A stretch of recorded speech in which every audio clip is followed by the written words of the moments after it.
Mirëmbrëma miq të On Televizion, mirëmbrëma miq të On Talk. Sonte kam të ftuar një mike timen, mike të trashëgimisë kulturore, kolege, drejtoresh, dikur, por që sigurisht nuk e kisha pasur në emision. Ajo është Amila Gjyrezi, është një nga realisht, mike imja, e cila sigurisht kishim një një perkors të të shkurt në trashëgimi edhe në kulturë. Mila, pa të trasë në ma lejo këtë punë. Të falenderoj që erdhe. Faleminderit shumë për ftesën, dhe ka qenë një dëshirë jemja me kënë prezent me fjallë të shumë kohë, edhe ma në fund u realizua. Pa tjetër që ta realizone, do realizone një moment që ti ke të shi prej disa muajsh një detyrë tjetër të respektuar, në ti e në prefektja e Pukës, në prefektja e Qarkut Shkodrës, por e Pukës edhe Fusharësit, besoj. Ma ka prezentuar këtu atje në atë vend ku jeni ju edhe prefektja, në kolegja edhe mikja jonë, kolegja doktoresh Alfamsh, për unë gjithmoni them doktoresh, pa i thonë do të prefekte, së më dilgoja. Por, gjithsesi, ishte një moment I cili sigurisht do të bësh më mirë që të bëshim edhe një bisedë bashkë. Besoj se je aklimatizuar të shi, me Pukën, pa tjetër që është një vend I mirë, janë njerëz të mirë, por më thu një dy fjalë, si e pritë, kush janë ato momentet e para? Po pa tjetër, unë kam fillu pra detyra fundit që kam është në prefekte e Pukës, ku përfshin bashkinë e Pukës dhe bashkinë e Fusharësit. Kam filluar paka shumë në janar, kështu që vit I ri edhe një fillim I ri. Është nerë dhe është përgjithësi e madhe. Sigurisht. Gjithashtu është edhe kënaqësi, për sa I përket koordinimit administrativ, rëndësisë së punës, për Qarkun Shkodër, por që përfshin pra e fokusuar në zonën e Pukës dhe të Fusharësit.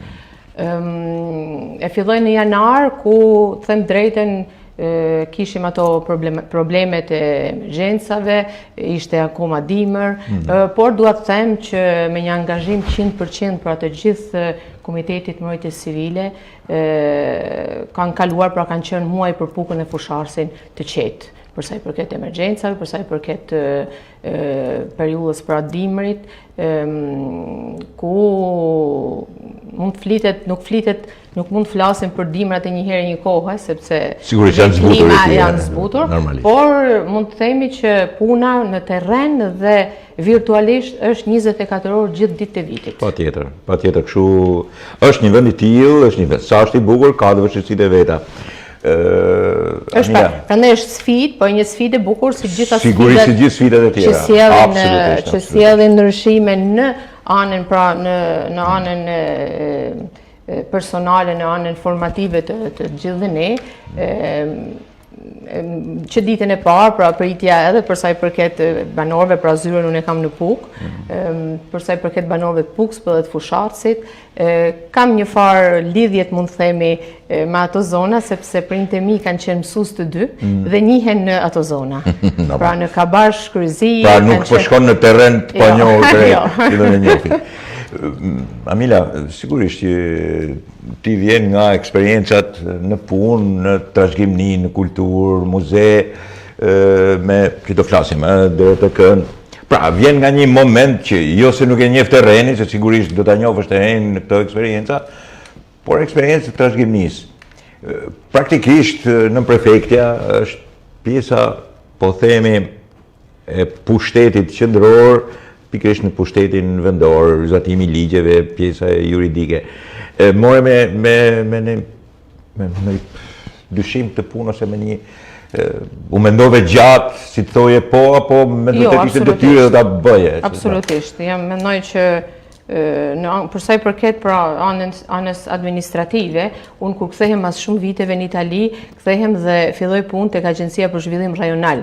Agjenci që hapen 4 agjenci në gjithë Shqipërisë, Agjencia për Zhvillim Rajonal në veriun e Shqipërisë, dhe vin kontakt me zonat Puk, Fushars, Pikërisht me këto zona, absolutisht. Sepse bëjmë edhe këtë pjesën e projekteve të 100 fshatrave, pra vi në kontakt me këto zona që në 2016 në 2017. Pastaj vazhdoj në terren, pra vazhdoj në Puk, isha më shpesh, ndoshta në Fushars pak më pak, po në Puk, sepse për sa i përket edhe vetë trashëgimisë kulturore që mbart edhe Puka dhe Fusharsi. Elemente të shumta që kanë bërë me kullot, kanë bërë me... Pra, kam qenë vazhdim, kam qenë në kontakt me ato zona. Sigurisht, nuk je në terren panjohur dhe njëkohësisht në panjoftuni edhe të banorëve, besoj edhe gjithë pjesës kulturore që ka. Por ama ana administrative, pra të koordinosh siç duhet, flitet për dy bashkitë, pra bashkinë e Pukës dhe Fusharsit, me gjithë çështje administrative që duhesh bërë patjetër. Koordinimi, kjo është figura pra e nën-prefektit, pra koordinim dhe mund të flasim në këto zonë, në këto dy zona edhe për drejtoritë rajonale, pra drejtoritë që ka Puka, që mbulon Pukën dhe Fusharsin, se cila drejtori me atë rëndësit, me ato detyrat e veta, pra figura nën prefektit është në një farë koordinim. Po jo vetëm kjo, po të lëmë një gjurmë për sa i përket gjithmonë duke zbatuar ligjin, por për sa i përket jo vetëm emergjenca, por trashëgimisë kulturore, arsimimit, shëndetësisë etj. Gjithë që mbulon pikërisht posti nën prefektit. Është një pyetje retorike, duket sikur është një pyetje gati naive, por të pritën mirë? Çfarë kontaktove në fillim? Por që ditën e parë që kam shkuar, më kanë pritur, pra erdhën njerëz, kush mund të njihte prindtë e mi, të tjerë, pastaj fillum edhe takimet e para me shkollat, takimet me institucionet, pra u bë prekshme dhe gjithë terrenin të tjerë njerëzit. Dhe edhe takimet që mund të bëjnë në zyrë, po normalisht preferoj dhe shkojnë terren. Shkon ti vetë. Prek gjithë njësitë administrative, paka shumë problematikat, duke filluar edhe nga ato që janë administrator në njësitë administrative, kryepleqtë e fshatrave e tjerë. A thash më mirë të shkosh vetë aty shumë mirë. Patjetër, sepse kërkon vetë puna dhe për realizimin 100% të atyre objektivave që ka prefektura, që është pra prefektja Shkodrës, të cilën bashkëpunojmë dhe unë jam përfaqësuese e prefekturës dhe e vizionit të prefektes në zonën e Pukës dhe Fusharsit, prandaj ky koordinim është bazik për çdo. Sigurisht.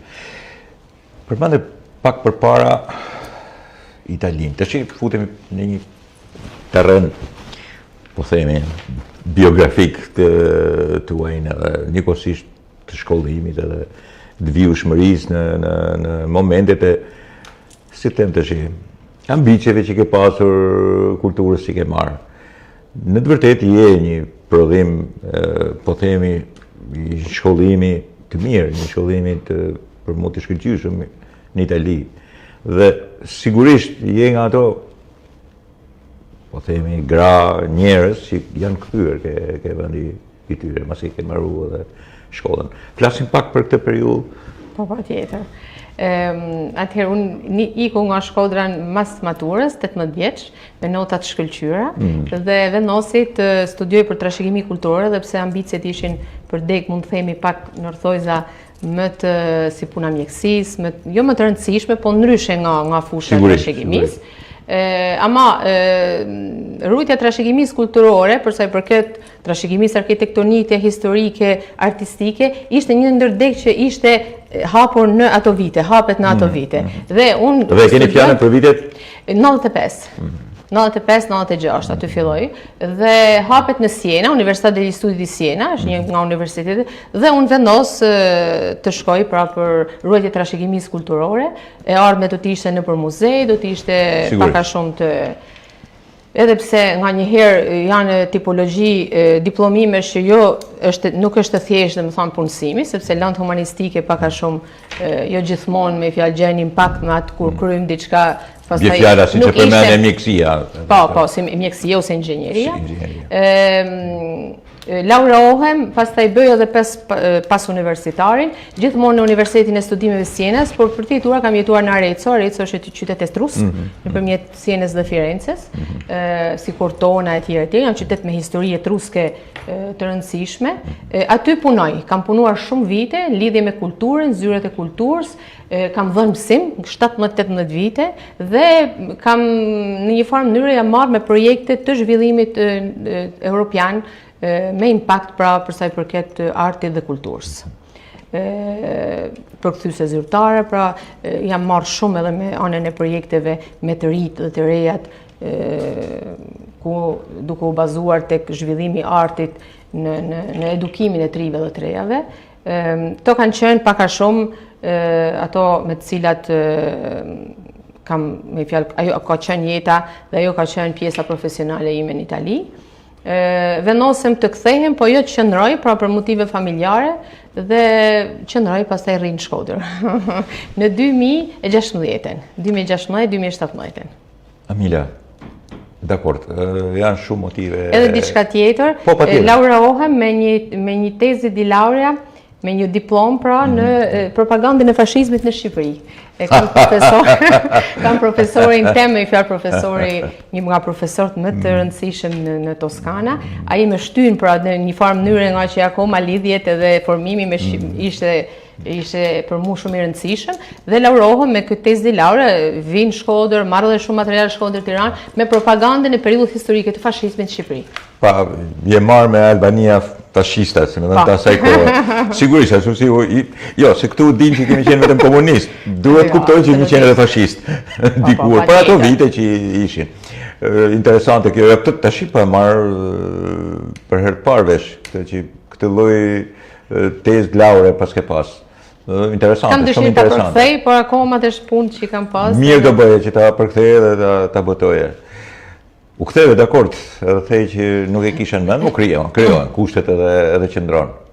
Ishte bombë, e bëre me dëshirë, apo mblodhe veten e the tash unë këtë do bëj? Pak kështu ka qenë, me fjalë, najtëm një periudhë kohe, pastaj disa problematika më mbajtën dhe vendosa të rri pra në Shkodër. Çfarë ndodh me një person i cili shkon moshën 18 vjeçare së theti, dhe edukohet aty, flet gjithë ditën italisht, merret me kulturën e një vendi sigurisht të avancuar kulturalisht, po themi, dhe në mënyrë industriale, me tjetër impakt dhe impas që përbëjnë atë mungesë që kemi të madhe ne, pjesën e trajtimit të vetes kështu si kulturalisht lartë.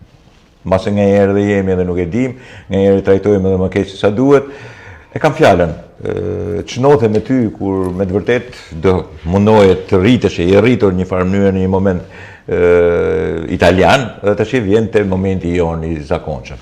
Jo se ti e kishe mos ma keq kupto këtë punë, por me të vërtet kishe mrit një gradë të tillë, një zhvillim të tillë. Çfarë ndodhte me ty në ato momente? Nuk është e lehtë, edhe pse themi drejtën, në Shkodra i ka pas historikisht, vazhdon t'i ketë lidhjet me Italinë, edhe unë personalisht kur kam ardhur, më propozohet në fakt të shkoj në Tiranë, hapet një universitet, një dek filial universiteti privat, ku unë atje kisha dhënë mësim e kampus, por për motivet shumë të familjare nuk mund ta baja. U bën mundën ajo. Hapet ata sa e morën vesh që unë kam marrë në Shkodër, ata do të hapshin në Tiranë. Ajo është pra edhe sot e kësaj dite e kampusi është në Tiranë. Por për motive familjare nuk mund ta baja Shkodër Tiranë, se akoma atëherë virtualisht ishin leksionet, po ishin më shumë fizike, pra duhet të isha atje. Edhe pastaj djali i vogël, kështu që shumë motive më mbajnë në Shkodër, këtu filloi pastaj punë tek Agjencia për Zhvillim Rajonal, pastaj që atë moment angazhohem gjithmonë me administratën në Shkodër. Administratën në Shkodër, po, por vjen një moment edhe je edhe drejtoresha, përgjithësa e muzeut. Praktikisht aty ti ishe me shkollim në vendin tanë.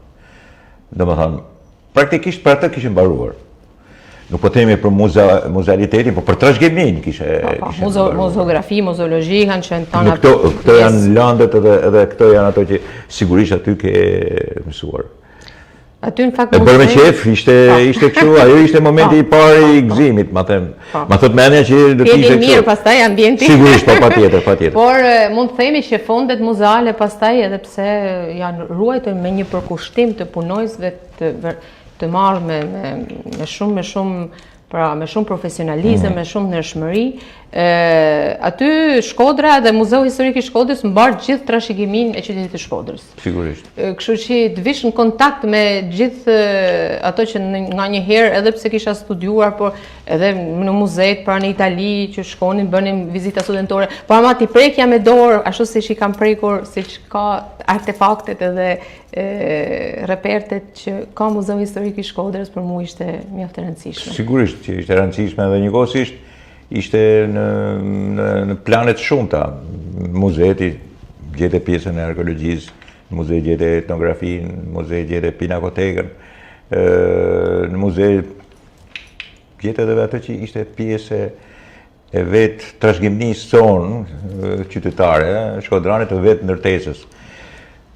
Amila, ty të dukesh se kishin ardhur në kohë në mënyrë normale, me atë çfarë kishe mësuar në Itali, si dukesh trajtimi I jonë deri tani, duke ndarë në dy pjesë, edhe në pjesën e diktaturës, po themi që në disa raste ka qenë me epërsi, sepse kishte mundësirat që t'i bënte, edhe I shfrytëzonte, edhe në pjesën pastaj në demokraci.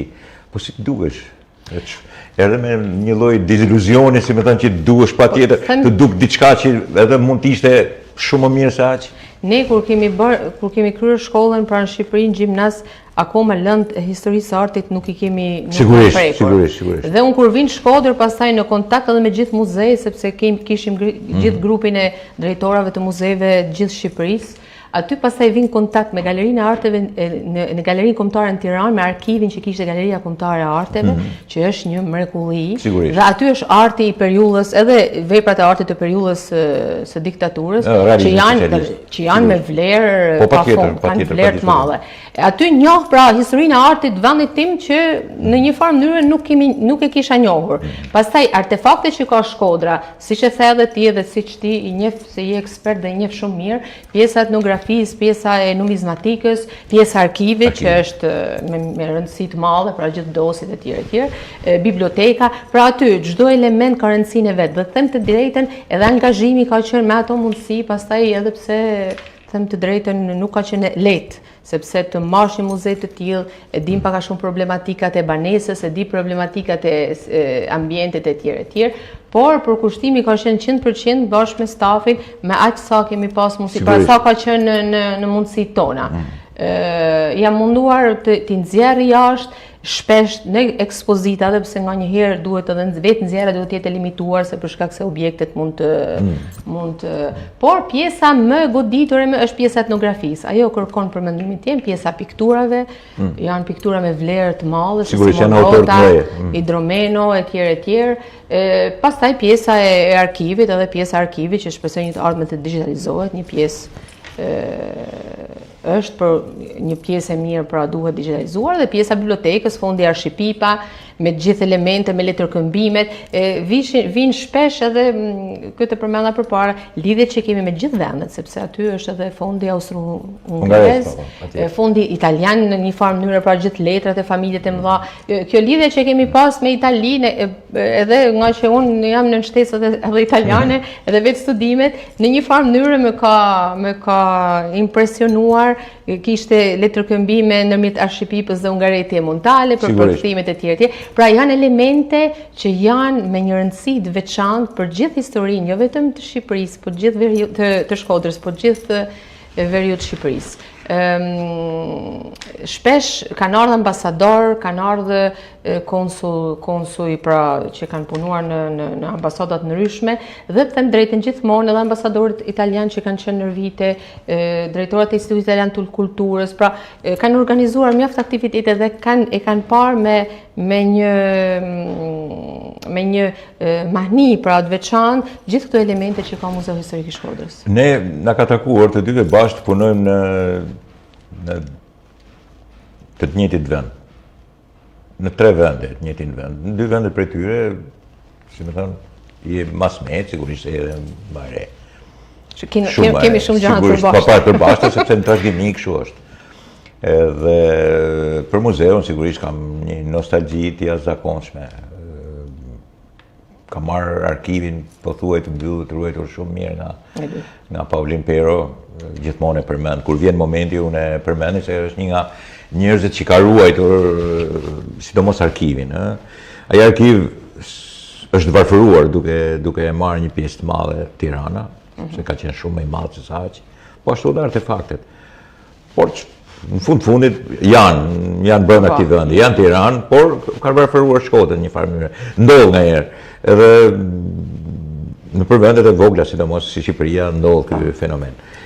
Unë shpresoj që të merren masa kësaj radhe duhet bërë alarm pak për muzeun, sepse muzeu duhet kaluar. Që të hapen fondet, të gjehen ambientet. Duhet kaluar një ndërtesë tjetër, sepse edhe vuan ndërtesa edhe nuk i mban. Domethënë, idetë e sotme që për krijuar muzeun në qendër të Shkodrës edhe galerinë në qendër të Shkodrës.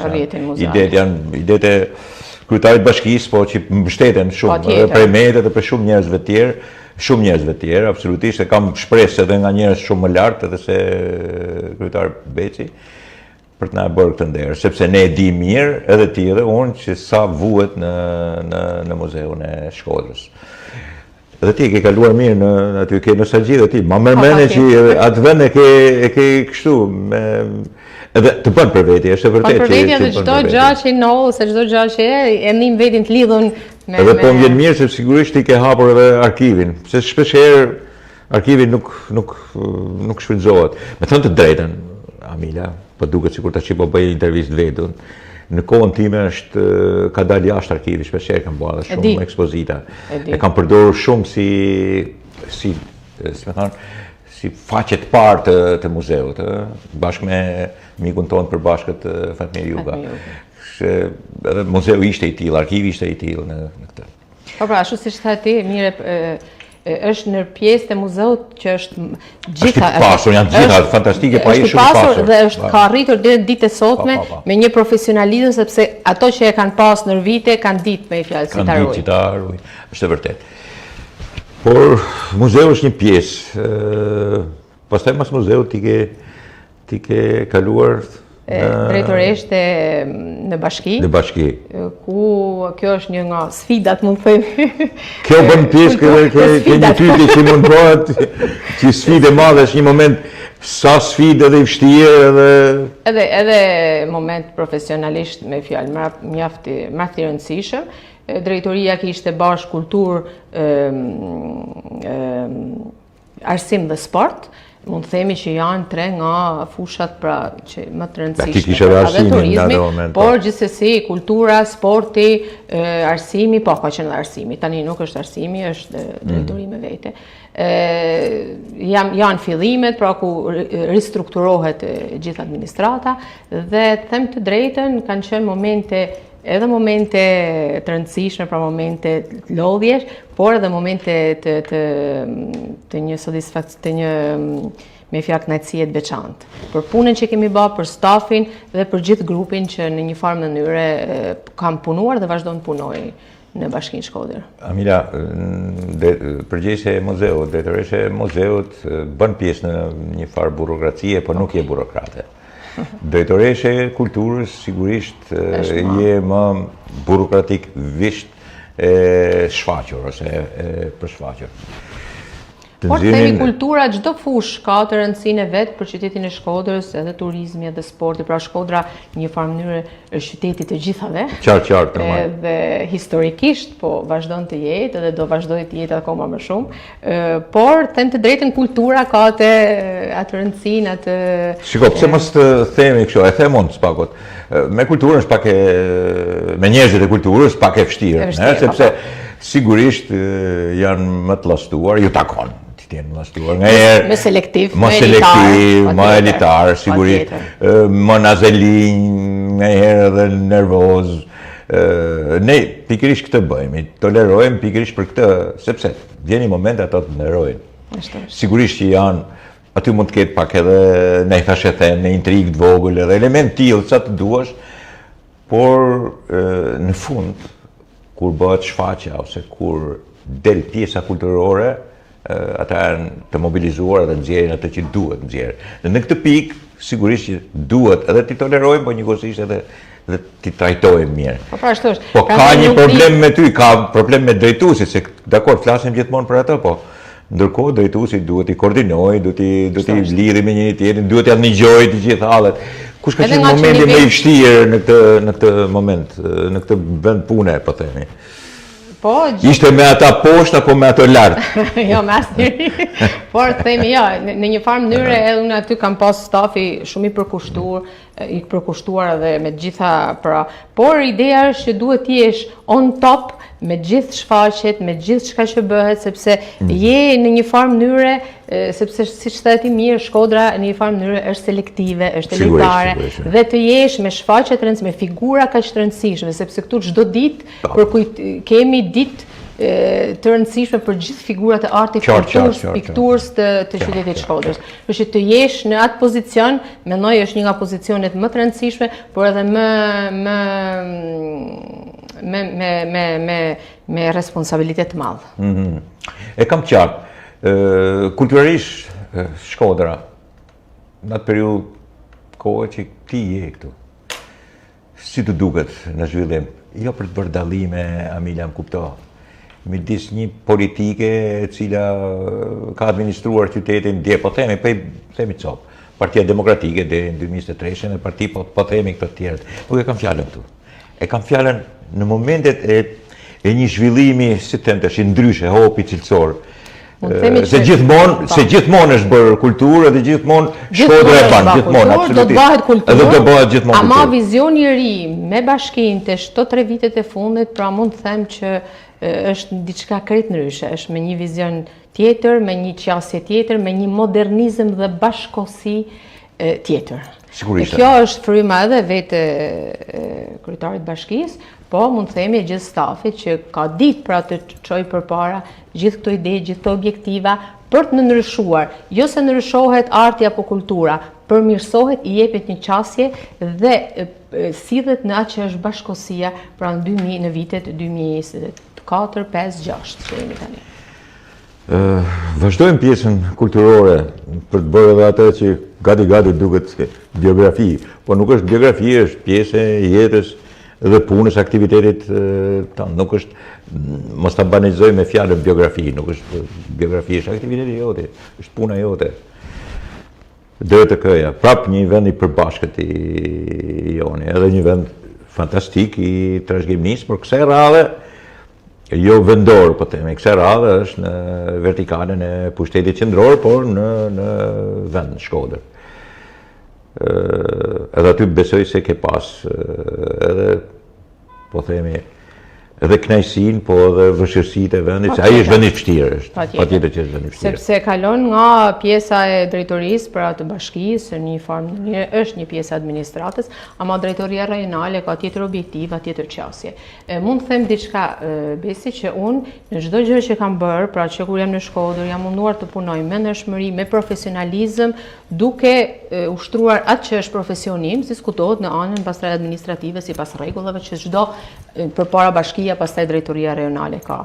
Çdo gjë që ka ndodhur vitet e fundit, jo se dua të mburrem, por ka qenë pjesë e për shembull rrjedhimi i kinemas, kur pra janë pjesë e stafit kur vjen nga vjen projektori, gjithë pjesa e më e rëndësishme për kinemas, që janë pjesë e stafit të ndryshimit, themi, të realitetit. Po ashtu, përsa i përket Muzeut Lundrimit, pra në fillesat e tij, arkitekt e tjerë më kontaktojnë dhe në një farë mënyrë gjithë fondin muzeal që në një të ardhme duhet të ketë Muzeu i Lundrimit. Pra, vjen arkivi në bibliotekën e Shkodrës, bibliotekën Marin Barleti, e Koliçi, edhe aty janë pjesë e grupit punës që bën të mundur ardhjen e fondit Koliçi në Shkodër. Pra, në çdo element që ka të bëjë me kulturën dhe me çdo që ka ndodhur këto vitet e fundit, në një farë mënyrë kam qenë pjesë dhe e kam bërë me profesionalizëm. Po ashtu edhe te drejtoria rajonale e trashëgimisë kulturore, që është drejtoria per excellence që merret me trashëgiminë kulturore në qytetin tonë, që mbulon gjithë qarkun. ka Shkodrën, Lezhën edhe Kuksin. Përpara ka qenë Qarqet. Po, Qarqet, pra mbulon gjithë pjesën rajonit të Po thuj gjithë Veriun. Gjithë Veriun. Edhe aty, në ato muaj që kam qenë unë drejtoresh, pra u finalizua Xhamia Plumit, filluan projekte tjera, përsa i përket njëri nga ato është dhe shkolla muze në Puk e Migjenit. Pra shumë projekte që në një farë mënyrë o janë përfunduar ose janë në vijë në rrugë e sipër. Aty unë najta paka shumë 6 muaj.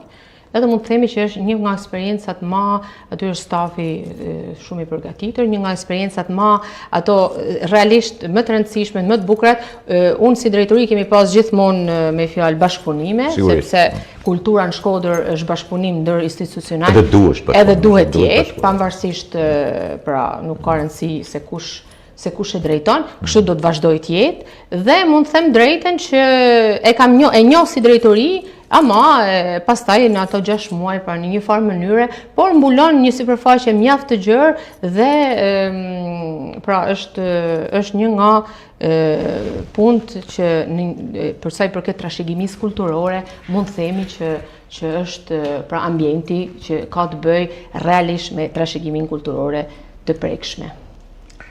Amila, në karakterin tënë, kujt i ngjan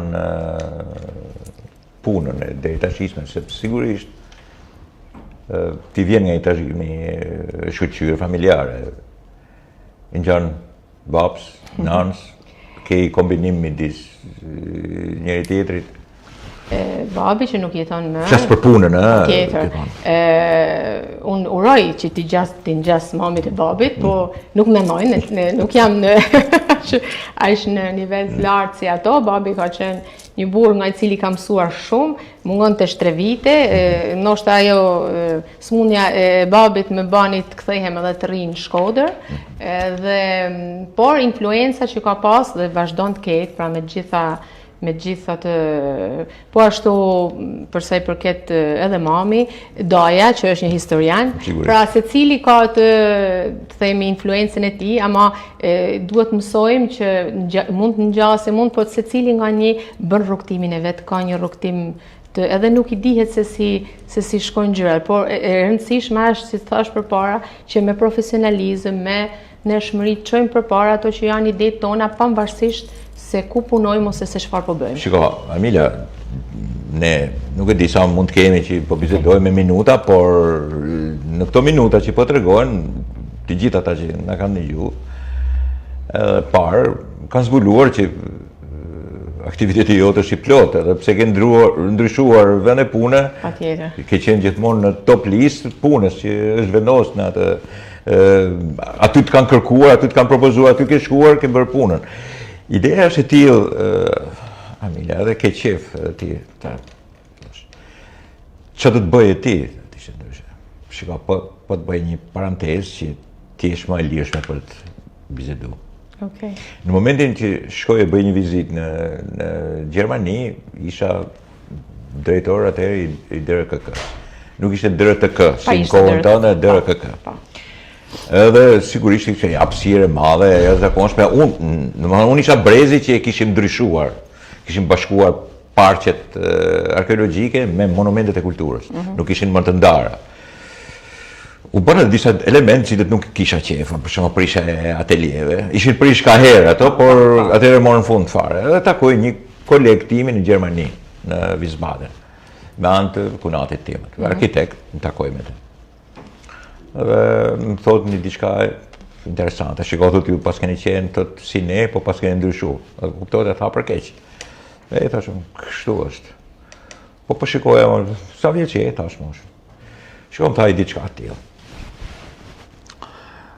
Në Gjermani thot mund të bësh edhe bundeskancelar 40 vjeç, 40 vjeç.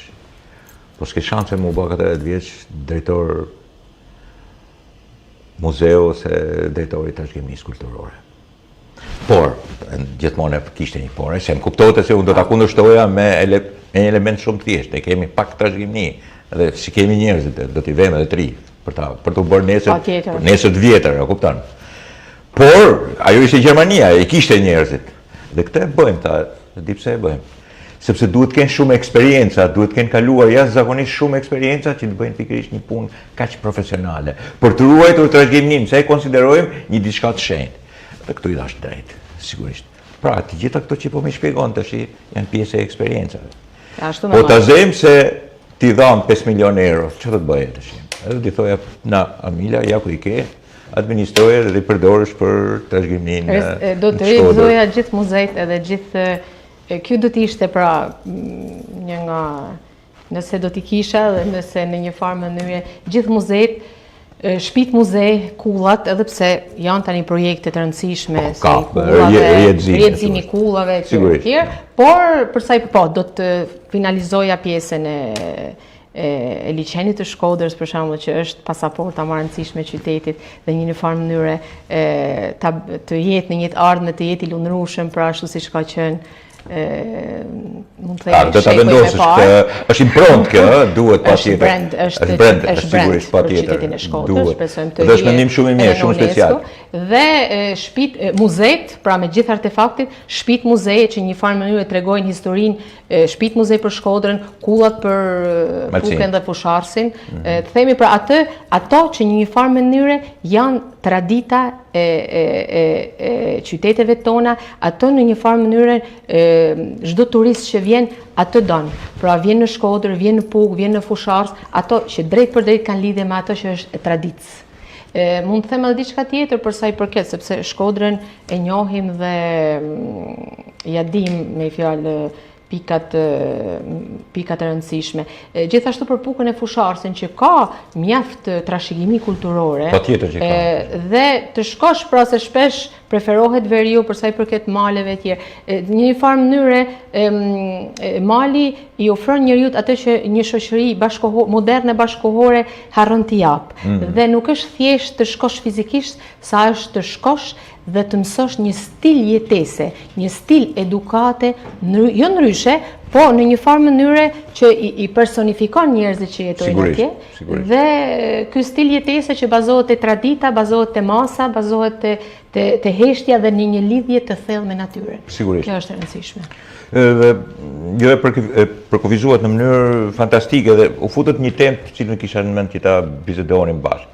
Bile të shpenzonim disa minuta. Kthehem nga një vizitë te disa miqtë mi, po kryesisht në Venecia, Verona, disa qytete tjera, që sigurisht janë trashëgimi fantastike e Italisë, i njeh shumë mirë. Venecia e pashë është vunë nga turizmi masiv. Nuk është se vunë vetëm Venecia, se vunë edhe Firenze, vunë edhe vetë Verona, megjithëse më e pastër. Sesa në Romë prapë më e pastër, po edhe ajo është në mënyrë të jashtëzakonshme pjesë e turizmit masiv prapë. Kemi të bëjmë me qytete, Amila, këtë desha të bisedoj, me qytete elitare, imagjino se për kë po flasim. Po flasim për Romën, Venecian, Verona, Firenze, Bologna, janë qytete Padova, ke qytete pastaj Itali nuk duhet, po Marveriun, se vulesh në jug prapë i ke të mrekullueshme, që janë qytete elitare. Dhe që po mbyten, e them thojza, po kështu është e vërteta nga turizmi masiv. Shikon në një farë mënyrë edhe ke ne po përgatitet kjo. Loj. Ti e di shumë mirë që Shkodra nuk ka më turizëm 6 mujor, as 5 mujor. E ka 12 mujor, e ka një vjetor. Pra, paka shumë, po shkon puna deri, ke edhe bujtinat edhe ke. Sigurisht që në male është turizmi aventurës, nuk kemi të bëjmë me masivin ka shumë. Po qytetet është më pak. Po qytetet janë të sulmuar, edhe Shkodra është. Amila, si përballohet kjo gjë që edhe t'ju marrësh një farë mënyrë beneficin, po duhet shoqëruar dhe me shërbimin, sepse pash atje, po shërbimin e di kush e bënin, e bëshin Bangladeshas, Filipinas, nuk e di, Malezian, nuk e di, diçka e tillë, një shumicë njerëzish. Me çfarë përballet, se do dhe shërbim, do që ta mbash qytetin, Prandaj Është një problem, që do të bëjmë sot ne? Kjo overturizëm, sepse Shkodra drejt asaj edhe shpresoj sepse është një pikë mjaft e rëndësishme. Jo, është Shkodra, drejt asaj është. Edhe unë që kam qenë pra me turistët, edhe kur isha te muzeu, mas Covidit ndryshon tipologjia e turizmit. Sigurisht. Edhe nuk është vetëm pjesë e paketave turistike të Malit Zi, po tani Shkodra është një pikë që vinë, pra kemi edhe grupet. Nuk janë vetëm ulje nga Kroacia dhe nga Mali Zi. Tani është por në një farë mënyrë shifet edhe vetë Kalan Rozava për numrin e madh që një nga sitet më të vizituara. Mund të themi që tani këtu duhet fillohet në një farë mënyrë edhe të flitet për jo vetëm për overturizëm, por turizëm elitar. Edhe për të mbrojtur trashëgiminë. Është pak e vështirë turizmi elitar sepse ai kërkon gjëra të tjera, po themi turizmin e kontrolluar, turizmin me shërbim. Shiko, shpesh herë kanë gjetur kështu çot çmimet, po unë kam provuar edhe në Itali. Janë çmimet e çuara, po ai vazhdon aty. Vazhdon po të njëjtën gjë. Pra, kemi të bëjmë edhe me shërbimin. Diku e kisha fjalën Amila, që ti demonstrosh të mirat tuaja. Bontan tënde historike që kështu e kemi edhe ne. Kemi sa të duash për t'i afruar. Shkodra ka për t'i afruar. Në këtë moment, pra, si veprohet tash në këtë mes. Shkodra ka për të ofruar shumë, edhe për sa i përket pra tipologjive të ndryshme turizmit vendas, po edhe turizmit huaj. Mund të themi që grupe turistike, shërbimi duhet pa, dhe kjo është për tu, por në një farë mënyrë për shembull duke u larguar nga Shkodra edhe duke shkuar në zonat më të thella që mund të jenë zonat malore siç është Puka Fusharsi që akoma kanë turizëm, po e kanë të limituar respekt qytetit të Shkodrës. Aty mund të flitet mandaj të arrihet të paketa turistike, pra që të rritet, kemi disa guida, janë dy. Është një djalë mjaft i zoti Emanuel që merret pra me turizëm dhe në një farë mënyrë i din shtigjet, pra i njeh etj. Ato janë zona që frekuentohen, ama nuk kemi arritur akoma të kemi paketa turistike siç duhet dhe në një farë mënyrë të mrrim në një përqindje të turistëve, sepse siç e the edhe ti, duhet kemi kujdes, sepse i ofrojmë vendet, ama jenë në gjendje ti t'i jep shërbimin e duhur. Kjo është problem, sepse promovohet, ama pastaj duhet parë dhe shërpa, duhet parë krejt konteksti turistik i secilit nga vendet fshatrat e tjera. Lokal aty për punën e shërbimit. Edhe këtë e pash në Verona, dhe kjo ishte shumë interesante. Sepse sigurisht gazetari jam do pyes më tepër se tjerët. Tjerët pyesin se sa bëjnë këto kpucë, mos shkon mend aty i pyet gruaja, i dinë ajo. Dhe unë ngatrohem nganjëherë, po edhe kot se s'di kaq shumë. Por ama edhe kamarierët edhe ato që shërbejnë aty unë i pyes bile edhe pronarin. Edhe vuna re diçka interesante. Që aty në shkontrinën e tyre ishte edhe çmimi që duhesh patjetër t'i jepje edhe atij kamarierit ose shërbimit, çmimi i shërbimit. Sepse sigurisht mbante një peshë kësaj pune bashkia. Municipja aty. Pra, çfarë kishin bërë? Për të rregulluar shërbimin, ju kishin dhënë mundësinë atyre që gati e qunin si subvencion, për t'i marrën punë njerëzit që mos t'i kenë në zezë, po t'i marrin punë, t'i paguajnë mirë dhe të kishin edhe fitimin e tyre. Ishte një formë për të rregulluar shërbimin. E diku e kam fjalën, Amila, ne po na gjeni, ne I afrojmë shërbim edhe për restorante. I afrojmë edhe të mirë, po këtu ke ne tash do të veprojë edhe turizmi historik. Njerëzit do vinë edhe për historinë. Aq sa janë. Ato njerëz që janë, po janë shtesë, janë surplus. Të gjithë kërkojnë shërbim. Përndryshe, turizmi masiv, hedh plenat te, hedh plenat nesh, heq këtë. Nuk I intereson mua se çfarë bën. Ti duhet ta përmbash këtë. Ka shërbimeve që I bën bashkia, duhet bërë shërbime do t'i bëjë privati. Duhet unifikuar një veprim I tillë, sikundër kanë bërë edhe për plazhet, duhet bërë edhe për turizmin. Bëjmë takime edhe prefektura tani. Sigurisht, kjo tash kërkon disa iniciativa plus, sidomos kur vjen sezoni. Takimet sezon, edhe pse siç e the ti, tani kemi turizëm gjithë vitin, por ideja është që u bë takimi para pak ditësh edhe me gjithë aktorët, gjithë institucioneve të drejtuar nga prefekti I Shkodrës, për sa I përket gjithë problematikave, gjithë nevojave që ka sezoni turistik që sapo fillon, nëse mund ta quajmë tani sezonin turistik nga muaji maj edhe deri në muajin tetor. Pra sezoni I turizmit veror. Kështu është edhe për, siç e thash, edhe për për Pukën dhe Fusharsin, por mund të themi që edhe aty kemi bërë përveç takimit që është bërë në Shkodër, do të bëjmë takime edhe në Pukë dhe në Fushars për të njëjtën arsye, me gjithë aktorët që kanë të bëjnë, pra që duhet të jenë në gatishmëri për nevojat, për problematikat, edhe për turistët, por edhe për vetë vendasit që përballen me turizmin në veror. Shpresojmë pastaj që gjatë muajit verë, sepse ky është pjesa e emergjencave më problematike, pra në muajt korrik gusht zjarret dhe mund të themi që janë që mund të jenë në zona Puka dhe Fusharsi bile janë famshme, por mund të themi që pjesa e pyjeve ka shumë rëndësi, pra të mbrojmë, të pastrojmë, të ndërgjegjsojmë njerëzit dhe të ruajmë pyjet. Normalisht, është si pikë për sa i përket Pukës dhe Fusharsit që ka sipërfaqe pafund pyjore. Dhe prandaj duhet të jemi gjithë nga dishmëri. Këtu falenderoj pa masë dhe gjithë ato që në një farë mënyrë institucionet që bëjnë të mundur pra gjithë koordinimin siç duhet me komisariatin e Pukës, me zyret e pyjeve, me drejtorinë e zjarfikseve, etj. Që bashkëpunojnë pra dy bashkitë bashkë, edhe Bashkia Pukë dhe Fushars, në një farë mënyrë për të parandaluar dhe për të monitoruar siç duhet gjithë periudhën më kritike që do të jetë periudha verës. Sigurisht që ju shkoni edhe vini,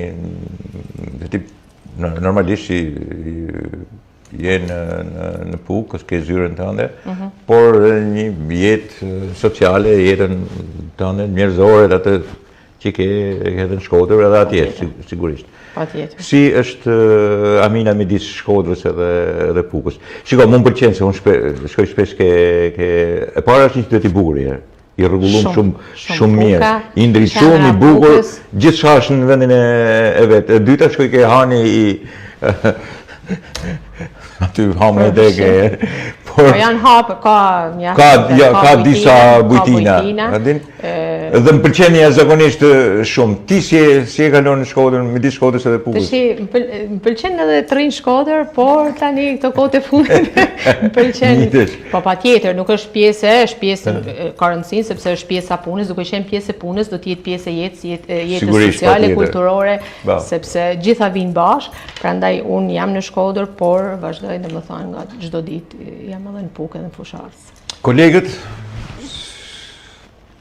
Mirë, zonën prefekte, por kolegët përgjithësi të punës, pastaj edhe ish kolegët, ata që ke të kulturës, miqë shok që ke. Jemi në raporte gjithmonë. Raporte të mira, sigurisht. Patjetër mund të themi që siç je edhe ti, se unë drejtohem me ty, se njihemi, siç je edhe ti dhe ke pas një influencë shumë të rëndësishme, të falenderoj për gjitha sa herë kemi kemi ndaj dhe kemi nda pjesët kulturore dhe projekte kulturore të Shkodrës, edhe të falenderoj për gjithë ekspertizën tënde. Kështu ka njerëz Shkodra, se siç të thaj ti vetë, edhe pjesa e rinis, ama kemi persona që kanë në një farë mënyrë një eksperiencë të tillë që duhen gjithmonë dëgjuar, pra është fat që i kemi. Edhe Shkodra ka mjaft. Duhet respektuar miqt, patjetër. Me ekspertizën e tyre pastaj diskutohet se gjurma do të lihet në bashkëkohësi me të ri etj. Një fakt dua të përmend, se kjo na bashkon të dyve, që Renci, që kur ishte kryeminist, gjithë drejtorat e muzeve në një farë periudhë i vend huaj. Pra drejtori i oficit është gjerman. Kjo nga një herë për të dhënë një qasje ndryshe. Prandaj nuk ka rëndësi se kush drejton është nga Shkodra apo është nga një qytet. Rëndësi ka formimi, rëndësi ka ta duash punën dhe ta bësh me profesionalizëm. Sigurisht Renci ka qenë shumë, nuk ka qenë ka shumë fantastik, po themi. Si kryeminist është shumë e vështirë në Itali, po ama ishte një kryebashkiak fantastik i Firencës. Firenze është fëmijët mirë, unë kam vajzën. Këto duhen pyet se s'bën. Vajzën e madhe që është 25 vjeçe dhe është në Firenze, jeton në Firenze. Po mbaron tani ka temën e diplomës në ekonomik dhe relacione ndërkombëtare. Në Shkodër kam djalin Eduardo që është 15 vjeç edhe jemi tash në periudhën adoleshencës. Edhe figura mamit unë është e rëndësishme, mendoj që e vajzave që kanë bërë pjesë në jetën time dhe e grave, pa nimin e tyre, dhe më thonë, ne që punojmë gjithë ditën e tjerë, figura prindve, pra gjyshave, është mjaft e rëndësishme. Lidhen me Italinë, E mbaj, Amila. edhe shkoj shpesh, edhe për motive familjare, kur mundem edhe për motive punet, kur kam thirr, maj kontaktet, sepse kam punuar 18-19 vite, miqësit, por i kam dhënë këto vitet e fundit prioritet shumë Shkodrës, qenerit këtu, dhe tani kam lanë pra shumë gjana, por jam dedikuar maksimalisht asaj gjëre që kam bërë në Shkodër. Po ashtu dua të them, falenderoj edhe gjithë stafet me të cilat unë kam drejtuar, kemi qenë pjesë, vazhdojmë të jemi në kontakt vazhdueshëm, i konsultoj për çdo gjë, edhe jo më fund edhe për intervistën e sotme, pra disa pika me ato që pra vajzat që kam punuar përpara. Sa ishte i pikë shumë interesante kjo, ato të vajzave duhet ta përmendim, po si patjetër. Sepse realisht administratat e qyteteve mahen nga gra dhe vajza të përkushtuara dhe profesioniste. Dhe kjo është edhe burra, por figurat e... Okej, por ne jemi kaq gentil sa themi që prioritet kemi vajzat, gratë në përgjithësi. Patjetër. Amila, kjo është edhe pyetja fundit, pastaj mund të zgjatesh sa të duash. Shkodra e sotme dhe projektimi për të ardhmen. Praktikisht je një nga ato zonjat, nga ato gratë e pushtetit, sepse kur je në momentet e drejtimit, kur je një nënprefekte dhe kur ke qenë drejtoresh e disa administratave, je një zonjë e pushtetit, merr pjesë në pushtet. Shkodra e sotme dhe projektimi për të ardhmen. Sigurisht ne të gjithë e shohim që ndryshon edhe nga pjesa infrastrukturore në disa element tjerë. Por kur them projektimi për të ardhmen është në atë që do bëhet vend i banueshëm më mirë. Nuk e kam fjalën për retorikën, ikin njerëzit edhe sikin njerëzit, sepse shqiptarët kanë ikur dhe do t'ikin gjithmonë. Është në natyrën e tyre. Unë e kam fjalën det për sdeti për atë që preket. Do jetohet më mirë në Shkodër, si thuhet, çfarë drejtimi ka marrë Shkodra sot? Patjetër, është një drejtim mjaft pozitiv, është një qasje krejt ndryshe, është një qytet Shkodra, po në një farë mënyre... Edhe gjithë Shqipëria. Gjithë Shqipëria, po edhe gjithë veriu i Shqipërisë, sepse tani në një farë mënyre flas për Shkodrën, ama sigurisht. Për zonat të cilat jam atje. Shpresoj dhe jam e bindur që do t'jetë krejt ndryshe. Pra qytete që një farë mënyre, pra janë qytete ku jetojnë të rritë, ku jetojnë pra... Kanë vend pra të rritë, duhet të qëndrojnë aty, duhet të rinë aty. Patjetër. Ti e njëri... Sepse ka mjaft edhe siç thash edhe në Pukë e Fusharës, ka të ri, mjaft kanë ikur, por ka të ri që realisht punojnë, që e dojnë të mirën e qytetit dhe në një farë mënyre gjejnë mënyrën për të angazhuar dhe për të integruar. Pra, je një shembull je dhe më fal që e marr për shembull këtë, po të kërkoj të farën jo se po bëj gabim, po të kërkoj të farën sepse po të marr ty për shembull. Mike jemi edhe nuk po kam ne problem të madh. Fundit kur të marrën emisionin, dilem shaj pastaj thotë, çam the bes. Po unë e them, edhe më pëlqen ta them. Unë besoj. Unë të marr shembull sepse në fundit ti mund qëndroje në Itali, mund qëndrosh edhe te ne, se s'është një gjë, shtetas italiane, po rrin vendin tonë. Dhe kjo është një. Pastaj dy është edhe kontributi. Jo vetëm për shiko, shpeshherë Amila nuk e dallojnë kush është intelektualin e vërtet nga inteligjenti këtu kene. Vjen keq që e them të fund, por kështu du ta them. Inteligjenti është i zgjidh problemet e veta, intelektuali ka për detyrë të zgjidhë problemet e shoqërisë. Edhe ata që kthehen për të dhënë kontributin e tyre në drejtim, kur mund ta kenë shumë kollaj të rinë aty në po them në Itali ose në Zvicër ose në Gjermani, kudo që të jenë, do të ishte edhe më kollaj. Po patjetër. Edhe vetë ky është një shembull që kthehet edhe jep edhe kontributin. Ky shembull është i vërtet apo gjithkusht i thot pastaj kjo është lëra se kjo është një propagandë. Megjithëse unë e shoh që është e vërtet, e prekshme. Është e vërtet, është e prekshme dhe me atë se sa është ajo puna e përditshme dhe se si angazhohemi në përditshmëri. ashtu njerëzit kuptojnë realisht, sepse e ndjejnë njerëzit, e ndjejnë ndryshimin, e ndjejnë punën, e ndjejnë sinqeritetin, ndryshimin e qyteteve. Njerëzit ndjejnë çdo element që ka të bëjë me jetën e tyre të përditshme. Prandaj unë mendoj pozitivisht që qytetet, pra duke filluar nga Shkodra edhe gjithë veriu i Shqipërisë, do të jemi të lumtur pra që jemi në Shkodër dhe që jetojmë veri të Shqipërisë. Amila, unë të falenderoj që ishte sonte me mua. Të falenderoj për punën që bën. Njëkohësisht edhe për atë gruan e fortë që je, sepse sigurisht i përballon sfidat e jetës edhe kur të vinë, edhe në momentet mira, po edhe në momente jo kaq shumë të mira. Sigurisht ne njihemi edhe do të vazhdojmë të jemi miq bashkë, po të përballoj për natyrën e gruas që ke edhe përballimin e sfidave dhe punës që bën. Unë të falenderoj ty shumë, si gjithmonë, dhe do të vazhdojmë të jemi në kontakt dhe do të vazhdojmë të bëjmë gjëra të bukura. Patjetër. Falenderoj. Miqtë On Televizion, miqtë On Tok, ky ishte takimi me nënprefekten e Fukës, Amila Gjyrezi, mike e timen prej kohës në trashëgiminë kulturore. Ju jap takim të premten tjetër me një të ftuar tjetër. Natën e mirë.